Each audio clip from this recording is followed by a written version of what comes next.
Hello students, welcome back to my class learn with Shilpa.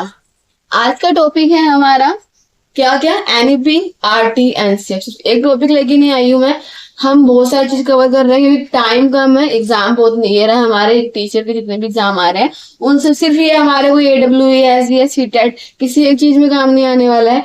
ये जितने भी टीचिंग एग्जाम होते हैं ये सीडीपी रिलेटेड होते हैं हमारे, चाइल्ड साइकोलॉजी पक्का आती है। ठीक है, जितने भी हमारे रूल्स बनाए गए हैं गवर्नमेंट के द्वारा वो सारे पक्का आएंगे, तो उससे रिलेटेड पूरी क्लास है। क्लास में जितने भी क्वेश्चन है प्रीवियस ईयर है, एग्जाम में आ सकते हैं, इसलिए क्लास को एंड तक जरूर देखना। और क्लास पसंद आए चैनल सब्सक्राइब करना मत भूलना। चलो क्लास बिगिन करते हैं with the first question. The first question is what does NEP stand for. NEP की फुल फॉर्म क्या होती है? लग रहा होगा इजी क्वेश्चन है, बट बेटा कभी कभी इजी भी आ जाते हैं, हर बार टफ भी सोच के मत चलना। तो एनईपी की फुल फॉर्म क्या है? National education policy. जो टीचर की तैयारी कर रहा है उसको आराम से ये बात पता होगी। Next question is in which year was NEP implement. तो कौन से ईयर में इम्प्लीमेंट हुआ था? ये 2020 में। NEP 2020 aims to replace which previous education policy. पहले कब हुआ था? तो बेटा पहले 1986 में था, फिर हमने इसको चेंज करके कुछ नए नए रूल्स गवर्नमेंट ने हमारे एजुकेशन मिनिस्टर ने लाके 2020 में फिर से इसको रिवाइज किया गया। सबको पता होगा इस टाइम पे हमारा 10+2 का सिस्टम था, ठीक है ना, कि फर्स्ट टू 10th तक पहले बच्चे पढ़ेंगे, है ना, उसके बाद 11th-12th को अलग कर दिया था, ठीक है ना। तो ये 10+2 का सिस्टम था। उसके बाद अब हमारा नए में क्या आया? 5+3+3+4। इसकी शॉर्ट फॉर्म कैसे याद कर सकते हो आप? 5 3 की पावर 2 4, ऐसे शॉर्ट फॉर्म में भी याद रख सकते हो, क्योंकि ये हमें याद रखना है कि अब हमारा सिस्टम में इस तरीके से है 5+3+3+4। ओके, एनईपी 2020 1986 में इस तरीके से था, तो एग्जाम में ये भी आ सकता है। Now the next question, what is the target year by which NEP aims to achieve 100% gross enrollment ratio in school education। के टारगेट क्या रखा है हमने? कब तक हम 100% ग्रोस इनरोलमेंट रेशियो कर लेंगे कंप्लीट? तो 2030 तक गवर्नमेंट ने बोला है ये कंप्लीट हो जाएगा, और 2030 तक बहुत चीजें चेंज हो जाएंगी हमारी एजुकेशन की लाइन में। नेक्स्ट मैंने अभी आपको बताया कि NEP 2020 propose which new school structure. पहले तो हमारा 1986 में जो हमने पढ़ा ऊपर 10+2 था, इसको बदल के 5+3+3+4। इसका मतलब क्या है? इसमें जो 5 साल जो है इसमें 3 to 6 के हैं, 3 साल इसमें ना आंगनवाड़ी के भी दिए हैं हमारे, कि हम आंगनवाड़ी में जो बच्चे पढ़ते हैं उसके बाद फर्स्ट सेकेंड, ठीक है, 3 साल आंगनवाड़ी के, फिर फर्स्ट सेकेंड, उसके बाद फिर हमारी 4th 5th 6th 7th 8th, ये 8th तक खत्म हो जाएगा यहाँ पे 8th क्लास तक, और ये होगा हमारा 9th to 12th क्लास, बाकी के 4 साल, ठीक है। तो इस तरीके से चेंज करके नया एनईपी 2020 रिवाइज किया गया है। ये चीजें पता होनी चाहिए हमें।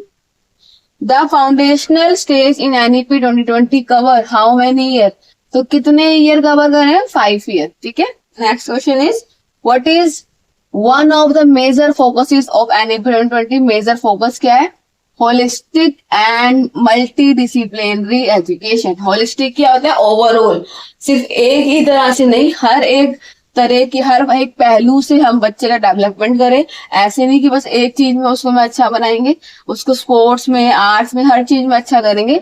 मल्टी डिसिप्लिनरी, उसको बहुत सारी चीजें सिखाएंगे। तो ये होता है होलिस्टिक डेवलपमेंट, मतलब संपूर्ण उसका विकास करेंगे। NEP 2020 recommends mother tongue. Mother tongue में हमारी मातृभाषा। तो एनईपी बोलता है हमें कि हमें मातृभाषा में बच्चों को सिखाना चाहिए, कोई एक लैंग्वेज थोपनी नहीं चाहिए। और लोकल लैंग्वेज जिस एरिया में, राजस्थान में राजस्थानी लैंग्वेज बोलने बच्चों को हम उस भाषा में बता रहे हैं, सिखा रहे हैं। पंजाब में Punjabi as a medium of instruction until which grade. But ये कौन से एज तक करना है? ये ओनली ग्रेड 5 तक करना है, क्लास 5th तक करना है, क्योंकि क्लास 5th तक हम समझते हैं कि हम बच्चों को बर्डन ना दे, जिसमें वो कंफर्टेबल है, जो सी लैंग्वेज में वो कंफर्टेबल है। लोकल तो लोकल जो वहां की होगी, या मदर टंग, उसमें बच्चों से, बट ग्रेड 5 के बाद आप प्रोफेशनल में आ जाते हैं। Next, which of the following is encouraged by NEP 2020 at higher education level। तो किस चीज को encourage कर रहा है ये? मल्टी डिसिप्लिनरी इंस्टीट्यूशन, किसको? ठीक है ना, मतलब मल्टी हर तरीके से हम बच्चे का डेवलपमेंट करें, उसको ये क्या कर रहा है, हायर एजुकेशन लेवल पे इंकरेज कर रहा है। NEP 2020 emphasizes the integration of which skill into education। तो हम किसको इंटीग्रेट कर रहे हैं, किसको ला रहे हैं NEP 2020 में, वोकेशनल एजुकेशन। वोकेशनल मतलब स्किल्स, जो हमारे पहले के टाइम में महात्मा गांधी ने भी इसकी बात करी है कि बच्चों को सिर्फ बुक्स का बर्डन मत दो, उनको कुछ हुनर सिखाओ। तो वोकेशनल में हम बच्चे को हुनर देखते हैं, किसी का सिलाई में होता है, किसी का खाना बनाने में होता है, किसी का रिपेयरमेंट में होता है, किसी ने। तो स्किल्स को देखो, सिर्फ बुकिश बच्चों को मत बनाओ, पढ़ाकू बस रोट लर्निंग मत कराओ, समझाओ। What percentage of children are expected to be enrolled in early childhood care and education? ECCE इसकी फुल आ सकती है, तो यहाँ से देख लो आप। By 2030 according to NEP 2020, अगर 30 तक हमने क्या एक्सेप्ट किया है, कितना परसेंटेज बच्चे का इनरोल हो जाएगा ECCE में, तो 100% हम लेके चल रहे हैं। बाकी देखते हैं। According to NEP 2020, how many year of schooling is mandatory before higher education policy. मतलब हायर एजुकेशन से पहले, कॉलेज से पहले कितने साल तक पढ़ाई करनी जरूरी है हमारे NEP के अकॉर्डिंग, तो 12 साल। हम फर्स्ट टू 12th पढ़ते हैं। Which national body of regulation higher education, मैं कौन से नेशनल बॉडी में है ये, तो higher education commission of India. तो किस में आती है ये, HECI, higher education commission of India. Next is what is the role of teacher according to NEP। अब देखो बेटा, हमेशा ध्यान रखना, अगर आप टीचर की तैयारी कर रहे हो, बच्चे का फायदा दिमाग में सोचो, उस हिसाब से क्वेश्चन को आंसर करो, तो आप क्लियरली अच्छे से आंसर दे पाओगे। हमें टीचर का फायदा देखना ही नहीं है। टीचर क्या है, एक फैसिलिटेटर है, टीचर एक मेंटोर है जो समझा रही है, फैसिलिटी दे रही है, गाइड कर रही है, बस इतना काम है। और उनका क्या कर रही है, होलिस्टिक डेवलपमेंट कर रही है, उनको संपूर्ण तरीके से तैयार कर रही है जिंदगी में जीने के लिए, ताकि बच्चे का भला हो। बच्चे का भला देखोगे तो आपको आंसर कभी गलत नहीं जाएगा। Which one of the following is the key aim of NEP। Key aim क्या है इसका, improve critical thinking and creativity. मतलब बच्चों को क्रिएटिविटी सिखाओ।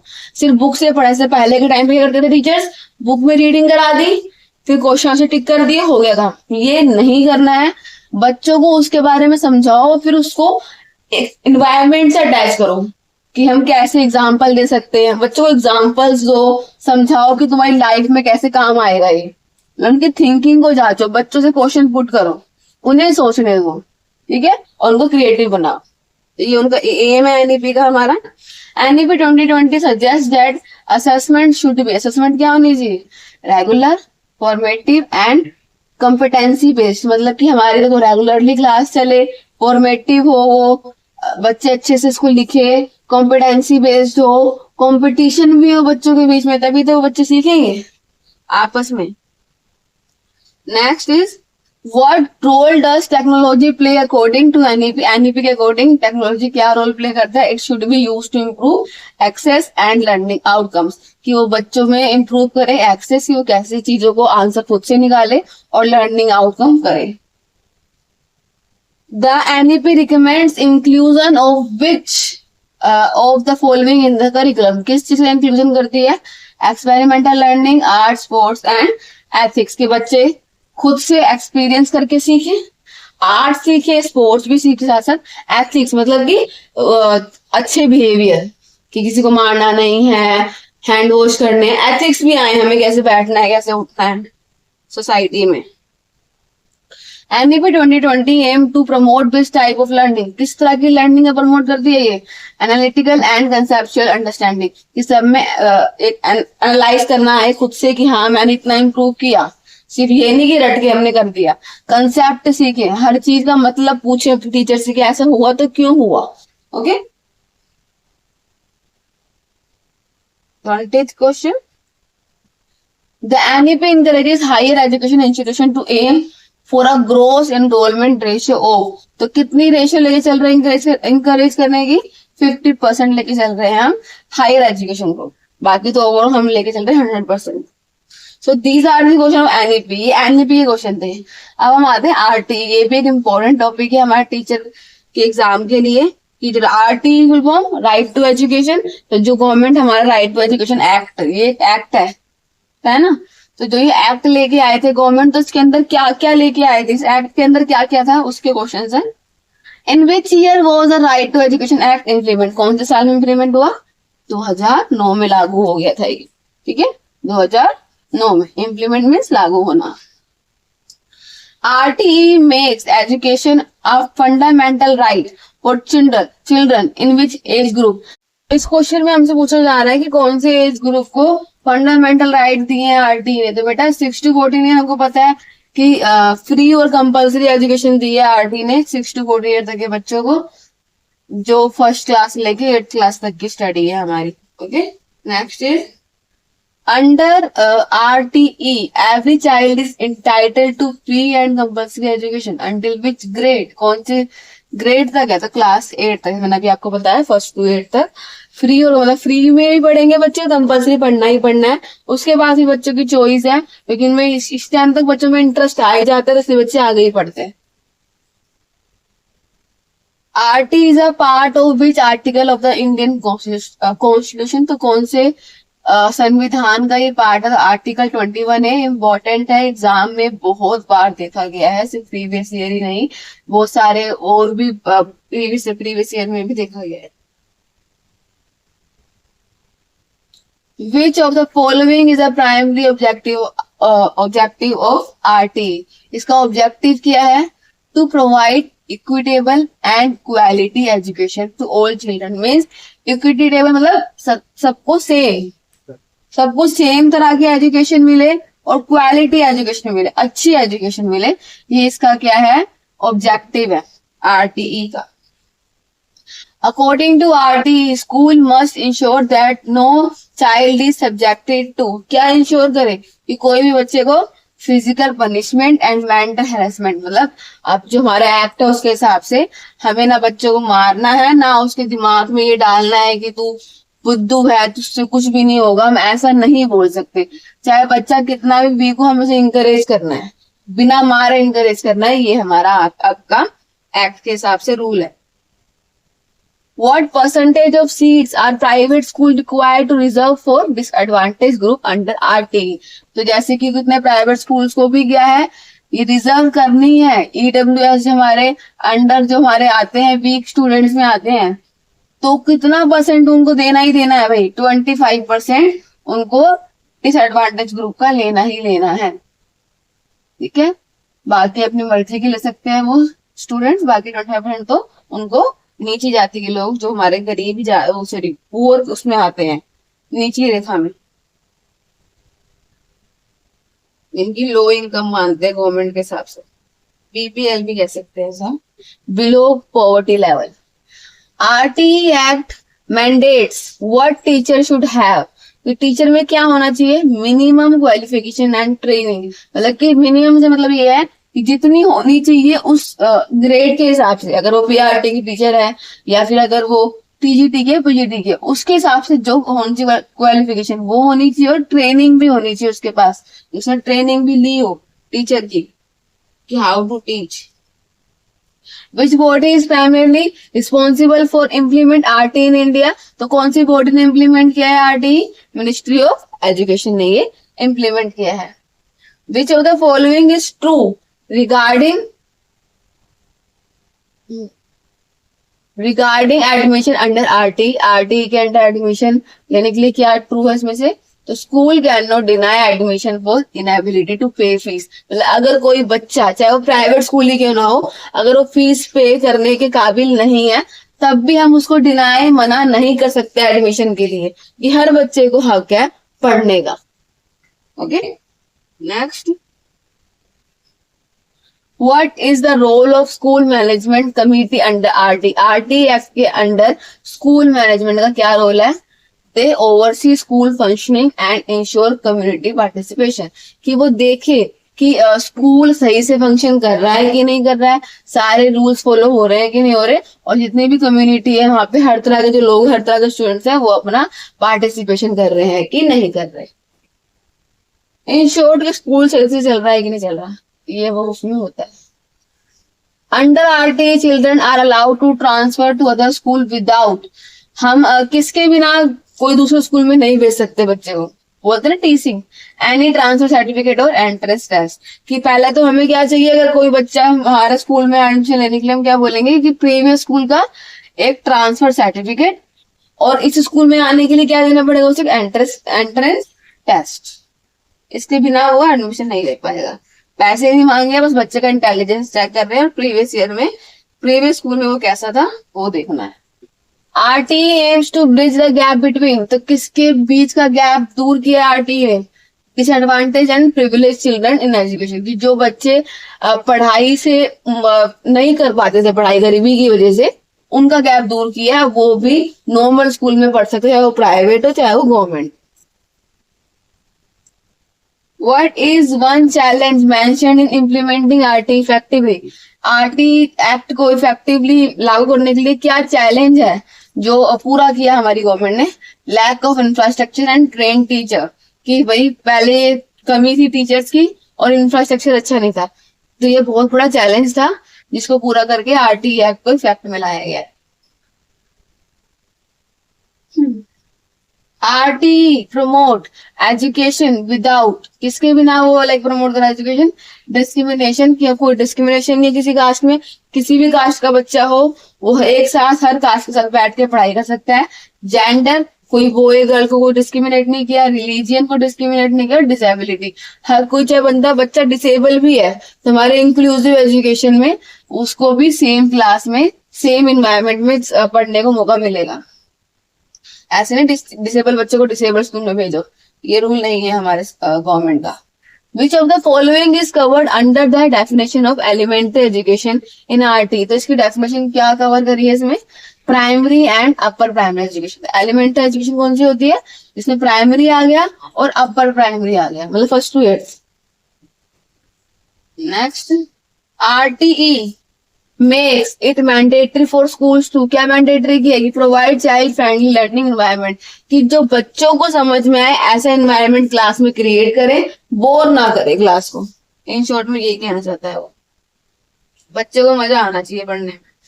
Who bears the cost of educating disadvantage children, अब देखो बेटा जो पुअर बच्चे हैं फ्री में पढ़ रहे हैं, तो उनका जो भी पैसे हैं वो कौन बियर कर रहा है, कौन उसको खर्च कर रहा है? इन प्राइवेट स्कूल, तो गवर्नमेंट। मतलब गवर्नमेंट क्या करती है, प्राइवेट स्कूल सिर्फ अपने मस्ती के लिए नहीं कर, उनको मजा नहीं आ रहा, गवर्नमेंट उनको पे करती है कि तुम 25% बच्चों को पढ़ाओ, तुम्हें हम पे करेंगे, हम पैसे देंगे, इसलिए प्राइवेट स्कूल वाले करते भी हैं। उसमें इन्हीं का फायदा है कि वो पढ़ाए बीपीएल वाले बच्चों को। RT emphasizes education as tool for, RT क्या एम्फसाइज करता है? सोशल एम्पावरमेंट एंड इक्वालिटी, की बच्चों में क्या हो, समाज के बीच एक मिलने जुलने के बैठना तरीका सीखे और इक्वालिटी सीखे, हम सब एक है, समता की भावना आए। Under RTE teachers are expected to, RT में टीचर क्या एक्सपेक्ट करती है? इनकरेज करे बच्चों को, सपोर्ट करे, गाइड करे, मतलब कि हमें सिर्फ एक हमें बच्चे का साथ देना है, इन शॉर्ट ये है। So these are the RTE question, की आरटीई में कौन कौन से क्वेश्चन आ सकते हैं? अब है एनसीएफ, नेशनल करिकुलम फ्रेमवर्क 2005 में हुआ था ये, तो इसको उस नाम से जानते हैं।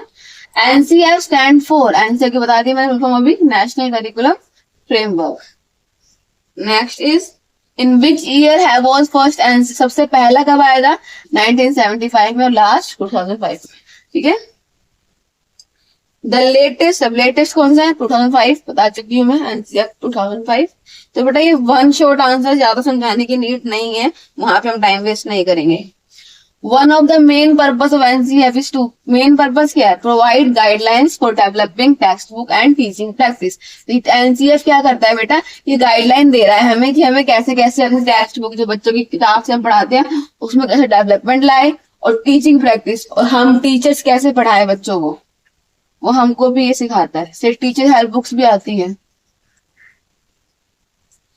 NCF emphasises learning should be, NCF क्या वो एम्फसाइज करता है? लर्निंग कैसी होनी चाहिए? एक्टिविटी बेस्ड एंड एक्सपेरिमेंटल, कि बच्चों को एक्टिविटी दो और एक्सपेरिमेंट कराओ उनके साथ, एक्सपीरियंस भी दो, एग्जाम्पल भी दो। According to NCF textbook should be, book किताब कैसी होनी चाहिए? सप्लीमेंट्री सपोर्टिंग एक्सपेरिमेंटल लर्निंग, इसमें सप्लीमेंट्री दिया हो बच्चों को, हेल्पफुल सपोर्ट करने वाली हो बच्चों को, और एक्सपेरिमेंटल उसमें ना कुछ एक्टिविटी भी दे रखी हो, एक्सपेरिमेंट भी दे रखे हो बच्चों के लिए। NCF encourages assessment to be, assessment क्या होना चाहिए, कॉन्टिन्यूअस एंड कॉम्प्रिहेंसिव, कि वो मतलब सतत हो, लगातार चलने वाला हो, और कॉम्प्रिहेंसिव हो, बच्चों को बहुत कुछ उसमें देखने को मिले। विच of the following is the focus area in NCF, तो फोकस एरिया क्या है, चाइल्ड सेंटर एजुकेशन, कि बच्चे को हमें सेंटर में रखना है, बच्चे का भला सोचना है हमेशा, तो आप कभी भी गलती नहीं करोगे कोई भी क्वेश्चन के आंसर को। NCF promote education that is inclusive of, क्या प्रमोट करता है वो, कि children from diverse background including differently abled and marginalised group, कि जो हमारे डाइवर्स बैकग्राउंड मतलब कि जो गरीबी रेखा के नीचे के लोग होते हैं उनको भी हम इंक्लूड करें, उनको भी जो जो डिफरेंटली एबल्ड है, मीन्स जो कुछ ना किसी चीज से अपाहिज वगैरह हो सकते हैं, कोई हाथ से कोई पैर से, उनको भी हम उस ग्रुप में ऐड करें, इंक्लूड करें, इंक्लूसिव करें, और मार्जिनलाइज्ड बच्चे जो भी नीची जाति में आते हैं उन सबको हम एक साथ लेके इंक्लूसिव एजुकेशन बनाए, ये एनसीएफ प्रमोट करता है।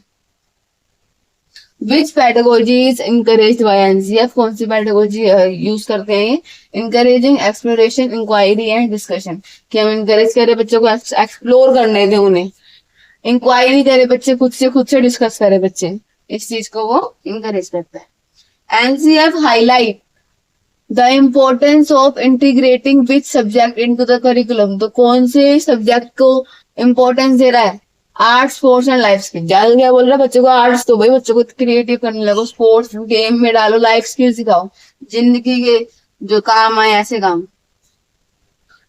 बच्चे को रट्टू तोता नहीं बनाना है, चतुर नहीं बनाना है एक तरह से।